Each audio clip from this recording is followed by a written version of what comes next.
It is that time of year again, back to school season, getting all those school supplies together. Health specialist Leah Sarich is here now with what to look for in a backpack to protect your child's posture, the muscles in their back, the shoulders and the neck.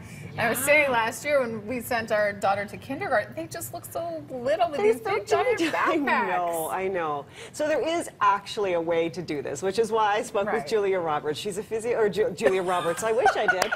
Julia Brooks. Wow.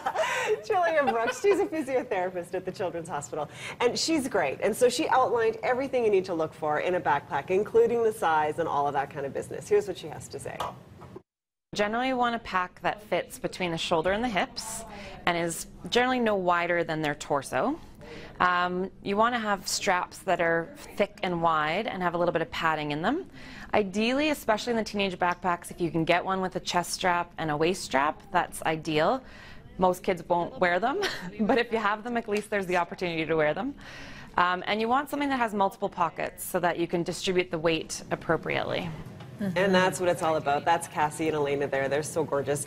You know, if your children are teens, they really want a backpack, and maybe they want to get a backpack at one of those outdoor activity stores. Those are great backpacks, but Julia did have a couple of recommendations there. She said, just make sure that you get the backpack that's less for hiking and more for school. And the way to tell the difference there is that the hiking backpacks are usually one big pocket and then maybe just a little pocket on the top, whereas the school backpacks have several different pockets, which goes back to that idea that she was talking about, distributing the weight evenly. So keep that in mind. Now here's the other thing that often comes up, especially with the younger kids. You can get in some little fights about the Frozen backpack or the Star Wars backpack, and sometimes these backpacks don't have those things that you need that Julia was just talking about, the thicker straps and that kind of thing. So she really suggests if you can negotiate with them a little bit and get them one that actually does fit properly and is a good backpack, then you can maybe sew on some, you know, Star Wars patches or some Frozen decals or something like that, or bedazzle it or something like that, just so they feel like that's their, you know, their own cool backpack. That way they're more likely to wear it. Okay, but let's talk about weight actually, because it does look like some kids are being weighed down. And they are. There's no question. So the big question is how much weight exactly, and there is actually a formula that parents should pay attention to. So basically, these kids should be carrying 10 to 15% of their body weight. So think about that though. If you've got a 100-pound child, that's only about 10 pounds. Right? So we know they're exceeding that. But they definitely are. Yeah, they are. But this is something that we really don't want to do. We have to try to get the kids to leave some stuff at school if they can, because Julia says that can lead to some really serious problems. Especially in the teenagers who are carrying a lot of load. They have lots of textbooks, they have their binders, they have gym shoes, they have musical instruments.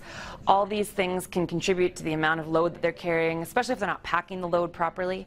And we end up seeing a lot of shoulder pain, we see a lot of neck pain, headaches, back pain, because of these heavy loads and incorrectly worn backpacks. Wearing the backpack on one shoulder is often a common thing, or the girls like to wear these big sort of giant bags that they carry on one shoulder and sort of tips them off to one side. So these are all definitely risks that we see. Yeah, and those are not fun things. Headaches, back and neck pain, posture problems, not fun. Especially in children. Like, children should not be having this kind of pain. So Julie says teens are already doing a lot of sitting. You know, they're already studying, they're taking notes, they're on their devices. So that's the teens that really need to protect themselves by carrying that backpack correctly.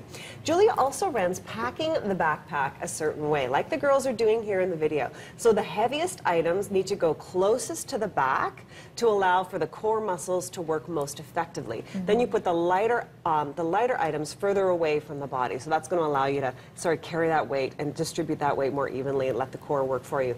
Parents really want to try to create these good backpack habits early on. So right at kindergarten, you know, get the kids wearing them on both shoulders. Exactly. Because we know that if the pain starts in the teenage years, it's very likely to carry on into adulthood and become a really big problem. You know what? Even for grown-ups, yes, we should all be listening. Yes, we should be doing this too. Absolutely. More on your blog. More on my blog, you bet. Health specialist Leah Sarich, thank you for this. BreakfastTelevision.ca, the way to find her.